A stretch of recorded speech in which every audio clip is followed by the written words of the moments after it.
Hey guys, welcome back to my channel। तो आज की वीडियो में हम बात करते हैं कुछ ड्रोन के 5 मिस्टेक्स के बारे में जो each and every drone pilot करता है। तो कुछ इसी रीजंस के वजह से हम अपना ड्रोन लॉस करते हैं या तो क्रैश कर देते हैं। तो चलो देखते हैं वो कौन सी 5 मिस्टेक्स है जो हम ईच एंड एवरी टाइम करते हैं जब हम ड्रोन फ्लाई करते हैं।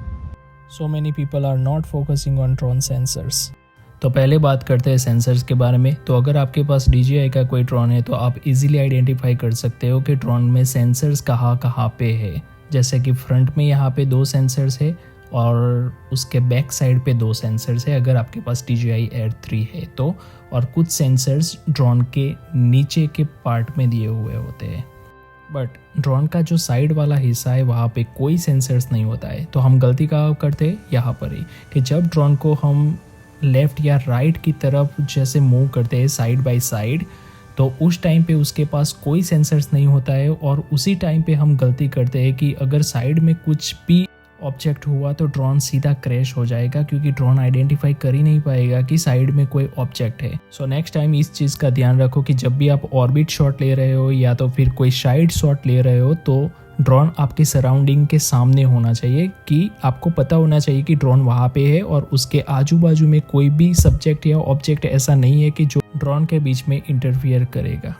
एक और टेक्निक का यूज़ करके आप सेफली ऑर्बिट या साइड शॉट ले सकते हो। उसके लिए सिंपली चले जाओ इस मैप पे और इस मैप पे जैसे साइड में क्लिक करोगे उसमें चारों साइड चारों प्रोपेलर आपको परफेक्टली दिखेंगे और उस प्रोपेलर साइड बाय साइड के देख के उसके बाद आप सेफली शॉट ले सकते हो, ऑर्बिट या साइड शॉट।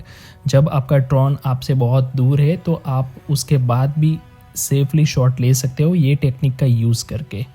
तो इसमें चारों प्रोपेलर और साइड का जो हिस्सा है वो कम्प्लीटली आपको दिखेगा। तो नेक्स्ट टाइम जब भी ड्रोन फ्लाई करने जाओ इस टेक्निक का यूज़ करो और उसके बाद ही ऑर्बिट या साइड शॉट लो। अदरवाइज़ ये कितना डेंजरस है आप देख सकते हो। ये जस्ट फॉर एग्जांपल मैंने क्रिएट किया था कि अगर साइड शॉट ले रहा है तो ये कितनी क्लोजली पास आउट होता है, और ये मैन्युअली मैंने ऊपर किया था ड्रोन को, अदरवाइज़ ये नियरली क्रैश हो जाता।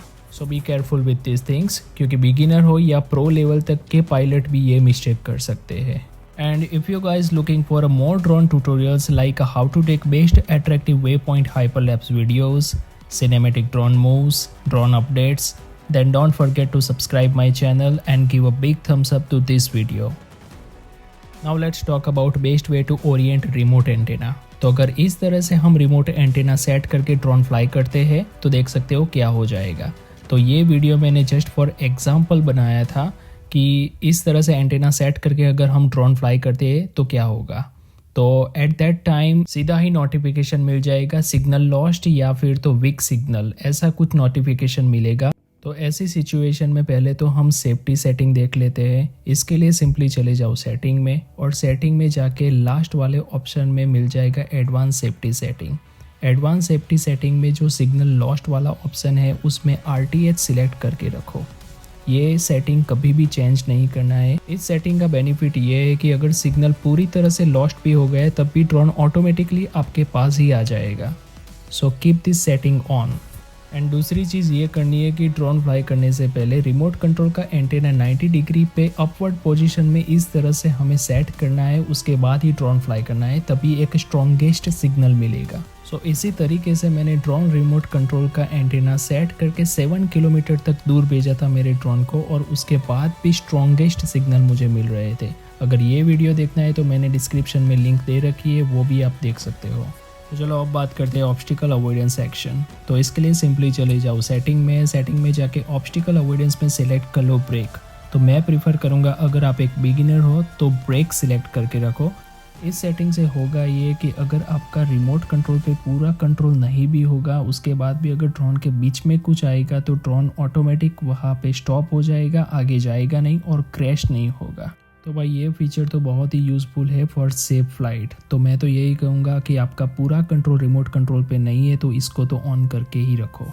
तो चलो अब देखते हैं कि अगर हमने बाईपास सिलेक्ट करके रखा है तो उसमें होगा क्या। तो इसमें ये होता है कि ड्रोन अपना फ्लाइट कंटिन्यू रखता है, डजंट मैटर कि उसके बीच में अगर कुछ आया तो उसके क्लोजली ड्रोन पास आउट हो जाता है, पर जो उसका क्लोजनेस है वो 0.5 to 1 मीटर तक का ही होता है, जिसमें हाई चांसेस है कि ड्रोन क्रैश हो सकता है।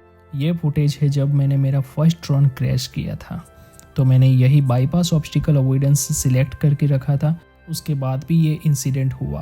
दैट मीन्स के सेंसर इतना भी एक्टिवली काम नहीं करते जितना हम सोचते हैं, क्योंकि इस पिक्चर में ग्राउंड लेवल एंड ड्रोन के बीच में जो डिस्टेंस रहता है वो 0.5 to 1 मीटर तक का ही होता है। That means really close. तो मैं प्रीफर करूँगा इस फीचर का यूज़ करो, बट तभी करो कि जब ड्रोन आपकी आंखों के सामने हो, otherwise you just lost it like that.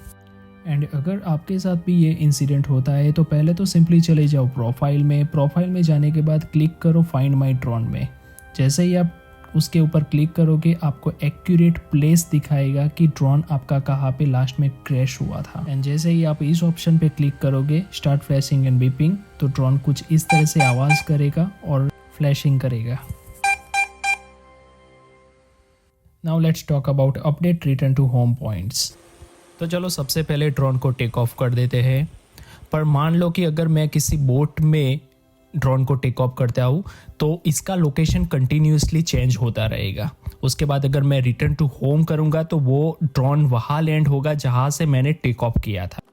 तो चलो अपडेट करते हैं रिटर्न टू होम पॉइंट्स, फिर ड्रोन रिमोट के पास ही आएगा। तो सबसे पहले ओपन कर लो सेटिंग और सेटिंग में चले जाओ अपडेट होम पॉइंट। तो जैसे ही अपडेट होम पॉइंट में जाओगे वहाँ पे 2 ऑप्शन आएगा, एक एयरक्राफ्ट और दूसरा होगा कंट्रोलर। तो सबसे पहले कंट्रोलर को सिलेक्ट कर लो। उसके बाद आप जैसे ही रिटर्न टू होम करेंगे तो ड्रोन जहाँ पे भी रिमोट होगा, यानी कि आप जहाँ से भी शॉट ले रहे हो, ड्रोन स्ट्रेट अवे आपके पास ही आएगा। फिर वो मैटर नहीं करेगा कि ड्रोन आपने कहाँ से टेक ऑफ किया था। तो हालांकि मैंने ड्रोन जहाज़ से भी टेक ऑफ किया था, उसके बाद मैंने अपना पोजीशन चेंज कर लिया था, पर फिर भी ड्रोन आएगा मेरे पास ही। ये सेटिंग बहुत ही ज़्यादा काम आता है जब हम अपना खुद का ही वीडियो बना रहे हैं, या चलते चलते हम कहीं आगे निकल गए या फिर तो कहीं बोट में ट्रैवल कर रहे हैं, तो ये सेटिंग बहुत ही ज़्यादा काम आएगा। See the accuracy, here we are.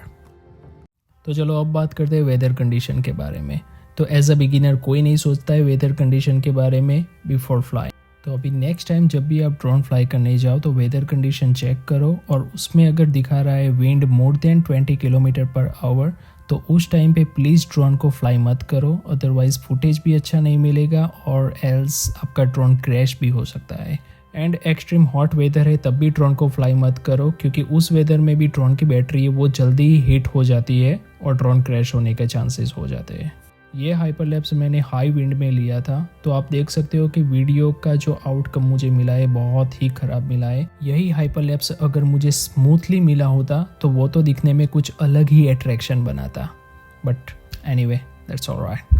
So my opinion is that don't try to fly your drone in high wind. Strong wind can make it hard to control and even crash your drone.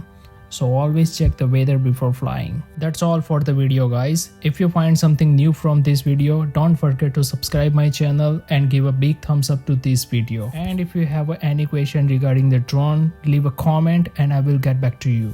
Thank you for watching.